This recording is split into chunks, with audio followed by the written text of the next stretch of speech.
nós vamos conversar sobre disjuntores, esses componentes que vão instalados dentro de um quadro elétrico. Daniel, dá para aproveitar esses disjuntores? Não. Se eles ficaram totalmente submersos durante um determinado tempo, o que vai acontecer? Eles têm partes móveis aqui dentro. Essas partes móveis são o que garantem a proteção. Essas partes móveis também vão oxidar ao longo do tempo. Por quê? Ficaram durante muito tempo debaixo d'água e vão começar a criar ferrugem, oxidação, coisas que vão comprometer o funcionamento adequado. Pode até ser que você reutilize o que você tem em casa, liga, está funcionando, só que, na prática, ele perdeu a função de proteção contra sobrecarga e curto-circuito. O meu objetivo aqui é trazer uma comunicação simples, ou seja, nós temos esse tipo de disjuntor, que é um pouco maiorzinho, que é o disjuntor preto, e esse disjuntor aqui, que é um pouco menorzinho. Eu não vou entrar no mérito mais aprofundado sobre os nomes técnicos, mas para simplificar essa comunicação, levando em consideração o que está acontecendo. Ok, dito isso, nós temos que entender qual que é a função desse disjuntor. É esse dispositivo que garante a proteção na residência do cliente em relação a uma sobrecarga ou um curto-circuito. O que é uma sobrecarga? Quando nós ligamos diversos equipamentos ao mesmo tempo e o disjuntor desarma, ele está protegendo o condutor elétrico em relação a uma sobrecarga em termos da corrente máxima que esse cabo suporta. Aqui eu tenho um fio. Esse fio aqui é um fio 2,5 mm². Ele tem uma corrente máxima que ele suporta, que é de 21 A. Esse disjuntor aqui, ele tem que ser dimensionado para essa corrente máxima que esse cabo suporta. O que é muito comum no mercado, às vezes o eletricista vai lá, troca o disjuntor, aumenta o quanto ele deixa passar de corrente, mas não troca o cabo. Então, cada vez que você for trocar um disjuntor, você precisa compreender que ele protege o cabo em relação à sobrecarga ou curto-circuito e ele precisa estar dimensionado de maneira adequada. Por exemplo, se esse cabo aqui suporta 21 A, a corrente máxima que esse disjuntor deve deixar passar é de 20 A. Tem disjuntores que deixam passar 32 A. O que vai acontecer? Esse cabo não suporta 32 A. E aí, essa residência vai sofrer as consequências em termos de um risco de incêndio, caso tenha alguma sobrecarga nesse cabo, porque essa isolação aqui vai danificar e vai pegar fogo nessa residência. No mercado, existem esses dois tipos, tá? Então, o que nós temos que levar em consideração? Na hora de substituir um componente como esse, qual que é o tipo correto de disjuntor, se é um disjuntor desse tipo branquinho, disjuntor DIN ou um disjuntor NEMA, que são os nomes popularmente conhecidos, tecnicamente falando,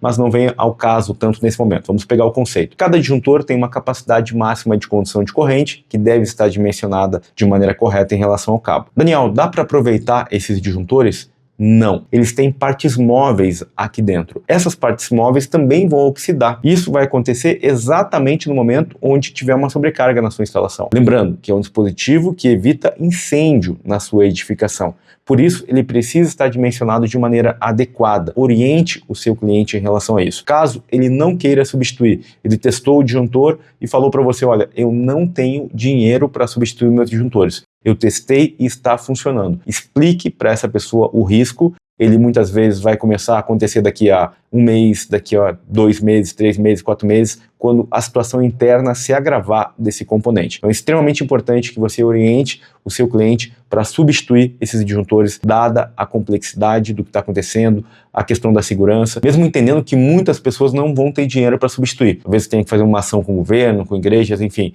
vamos precisar buscar apoio, porque essa pessoa não pode passar por mais um transtorno de refazer a casa dela e perder a casa por conta de um disjuntor que não funcionou de maneira adequada e gerou um risco de incêndio ou um curto-circuito. E para trocar esses disjuntores, pode ser que você queira tirar um por vez, e aí tá tudo bem, tirou um, identificou ele, sabe qual é, esse disjuntor aqui é de 32 A, legal, vai tirar esse de 32, vai colocar outro de 32 A, equivalente com as mesmas características. Olhar também a secção do cabo. Lembrando, no Brasil, muitas edificações elétricas são feitas de maneira regular. Então pode ser que você encontre um disjuntor de 32 A para um cabo que suporta no máximo 21 A, que é um cabo, por exemplo, 2,5 mm². Identificando uma situação como essa, você não vai colocar o disjuntor de 32 A, vai colocar um disjuntor de 20 A, porque ele deixa passar menos corrente do que aquele cabo suporta. E na hora de substituir esse disjuntor, se você for trocar vários ao mesmo tempo, identifique que no barramento ou no cabo, caso tenha tanto na entrada quanto na saída, ou seja, os cabos que chegam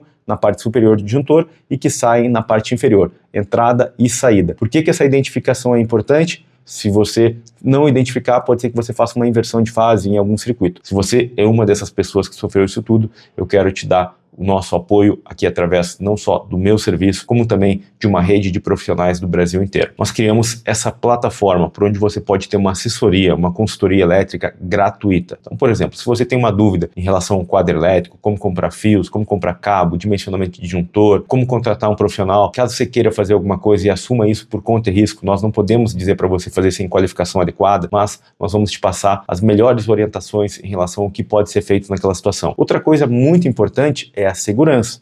Quando você for pensar em fazer a substituição desse disjuntor, desligue todo o quadro elétrico. Pode ser que você tenha que desligar o disjuntor geral lá na medição para poder fazer essa manutenção. E aí, deixe atento a todas as pessoas que estão na volta que não pode ser energizado. Obviamente que o ideal seria ter um dispositivo de bloqueio, mas nós estamos numa situação de calamidade. Então, converse com o seu cliente e fala, ó, cuida aí, não deixa ninguém desligar, eu estou mexendo naquela parte energizada. Quando você desconectar os cabos que chegam em cima, procure passar uma fita isolante nesses cabos, porque você vai estar trabalhando ali e isso vai evitar com que, se alguém energizar de maneira acidental na ponta, você não venha levar um choque elétrico durante aquela manutenção. Procure sempre se proteger. Não é porque nós estamos numa situação de calamidade que nós vamos colocar a nossa vida em risco. Isso é extremamente importante. Nessa hora você parte do princípio que não tem mais energia na residência, só que você pode estar errado em relação a isso. Por quê? Esse disjuntor da medição pode ser que ele tenha se danificado também e ele esteja deixando passar corrente elétrica. O que você tem que fazer? Desligar e testar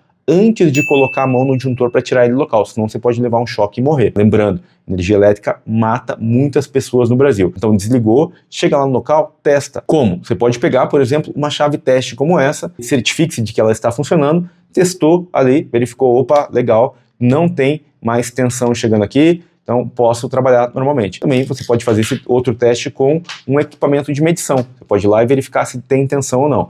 Você já trabalha com elétrica, já sabe disso, mas é óbvio que nós entendemos que tem pessoas leigas que também vão assistir essas aulas e que vão fazer esse tipo de troca por conta e risco. Só que tenha a noção de que o correto, o ideal é você contratar um profissional que já estudou sobre isso, você está lidando com a sua vida. Mas eu entendo também a situação das condições financeiras do Estado, do que aconteceu. Então, se você for fazer, saiba que você está assumindo risco e essa aula aqui tem como objetivo te orientar para que você não leve um choque elétrico. Então, se você for assumir esse risco, saiba que é um risco calculado, a responsabilidade é 100% sua.